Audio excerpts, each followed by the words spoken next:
Hi, and welcome. Every story has a lesson, and today's story is one you won't forget. My name is Michael, and I want to tell you a story about my sister, Helen. She was not only my sister, but also my best friend, my protector, and my light. Helen was the kindest person I ever knew. She had a smile that gave me strength.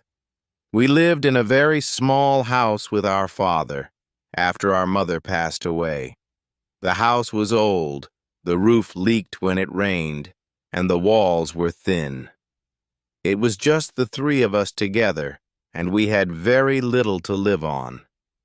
Sometimes there was no food for dinner, only bread or nothing at all, and we went hungry. Our clothes were old and torn, with patches and holes, but we still tried to smile. Life was hard and unfair, but my sister and I held on to each other. We shared our secrets, whispered about the future, and dreamed about a better life one day. Helen wanted to become a teacher, to help children learn, to make the world brighter. I wanted to own a small shop, nothing grand, just enough to live in peace. Even in our poverty, we found happiness in our dreams and in the love we shared. But my father was a different man. He was strict, cold, and always thinking of money. He was not cruel in every way, but he loved wealth more than he loved joy. He hated being poor. He felt shame every day, and anger burned inside his heart.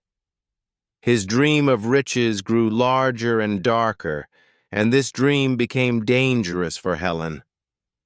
One afternoon, a rich man came to our house. He arrived in a big black car. He was old, his eyes were sharp and cold, and his smile was false and thin. He looked around our poor house with disdain, as if everything about us was dirty. He wore fine clothes, gold on his fingers, and he smelled of power and arrogance. My father's hands shook as he served the man tea, trying hard to impress him. They spoke for a long time, and my father laughed and smiled more than I ever saw. When the man finally left, my father called Helen and me into the small room.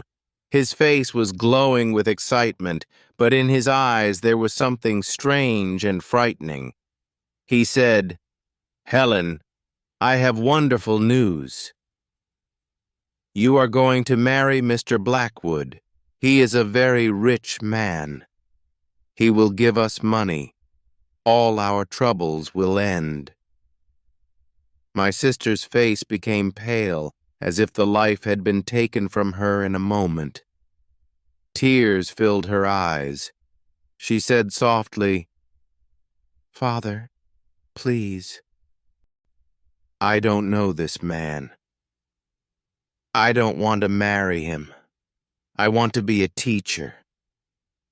Please don't do this." Her voice trembled, but my father's face turned hard, his smile gone, replaced by anger. He said, "You will do as I say. This is your duty to our family.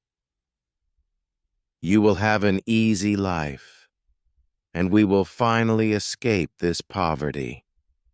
This is final."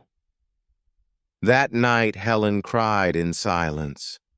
She held my hand and whispered, "I don't want this life." But no one could stop my father's decision. He sold her happiness in exchange for money. Her freedom, her dreams, her future. Everything was taken from her for his hunger for wealth. Weeks later, the wedding came. Helen wore a beautiful white dress, but she looked like a ghost. The guests smiled, the music played, but in her eyes there was only sorrow and emptiness. Her wedding day was the saddest day of my life, darker than any night we had known. And though the house was now filled with money, it was empty of love and light. There were no smiles at my sister's wedding. There were only tears falling quietly like rain. My father was happy. He had his money. He did not care about my sister's tears. She moved to her husband's big cold house in the city, far from the little home we knew. I visited her sometimes. The house was like a palace, full of expensive furniture and gold things. But it was not a home. It was a prison. My sister was a bird in a golden cage. Her eyes were always sad, the happy light gone forever. She grew quiet, thin, and pale. Her husband, Mr. Blackwood, was cruel. He never called her by her name. He called her only wife. He treated her like an object he had bought, like property, not like a human being. Sometimes I saw bruises on her arms. She always had a story, but I did not believe. She would whisper, "I fell down the stairs," or "I hit a door." But I knew the truth. I knew Mr. Blackwood was hurting her. Years passed. My sister had a child, a little boy named Jacob. I hoped the baby would bring her happiness, some light in her dark life. I was wrong. She loved her son very much. He became her only reason to live. Her life was still a prison. Seeing her sadness made me sick inside. Her pain became my pain. I stopped eating. I could not sleep at night. I felt helpless and weak, as if I was in a prison too. Her sadness was my sadness. My heart felt heavy every day. I wanted to help her, but I didn't know how. One day I visited her. She was crying quietly in the garden, while Jacob played with a toy car on the grass. She looked at me with empty eyes and said softly, "Michael, I cannot live like this anymore. This is not a life. I am dying a little every day." Her words cut me like a knife. In that moment, I made a decision. I looked at her face and then at little Jacob. I could not let them live like this. I had to save her. I had to save them both. I went home and made a plan. It was a secret plan, a dangerous plan. For many months, I worked 2 jobs. I saved every little coin, hiding it away. It was hard work. Every night I came home tired, but I told myself, this is for Helen. Finally, I had enough money. I bought 2 bus tickets to a faraway city, a city where Mr. Blackwood could not find us, a city where Helen and Jacob could be free. One night I went to her house. I knew her husband was away on a business trip. It was our only chance. I told her my plan. I said quietly, "We are leaving tonight." Her eyes filled with tears. She looked at Jacob, then at me, and for the first time, I saw hope. "Now pack a small bag for you and Jacob." "Only the most important things," I whispered.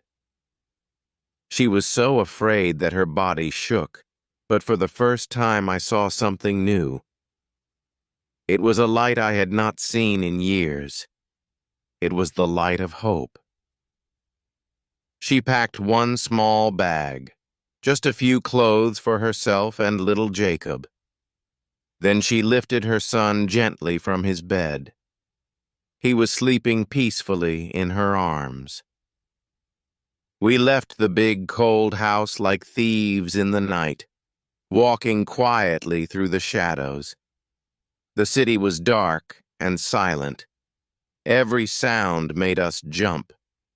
Every shadow made us afraid. Finally, we reached the bus station. My hands were shaking as I bought the tickets in silence. We climbed aboard. The bus began to move. My sister held Jacob close as he slept. Through the window, we watched the city lights grow smaller until they disappeared into the black night. We were leaving everything behind. We were leaving the prison. For the first time, we were free. My sister held my hand tightly. We both cried, but these were not tears of sorrow. They were tears of hope. Tears of freedom. Tears for a new life waiting somewhere ahead. When we arrived in the new city, we had nothing but a bag and our courage. We did not know a single person. We carried only fear, sadness, and a little hope. With the little money I saved, we found a tiny room in an old building. The room was small and broken, but it was ours. For the first time, it was safe. I found work washing dishes in a noisy restaurant. The pay was small, but it was honest. Life was still hard. We were poor. We had lost our home, our past, and our certainty. But we looked at Jacob. He was a happy child, smiling, playing with his little toy. He did not know the darkness of our pain. His laughter filled the room with light. For him, we had to stay strong. For him, we had to build a future. We were scared. We were tired. But we were together. And together, we were a new family. My sister, her son, and me. 3 hearts bound by love, holding on to hope for tomorrow. Your presence means everything. Don't forget to like, subscribe, and share to keep these stories growing.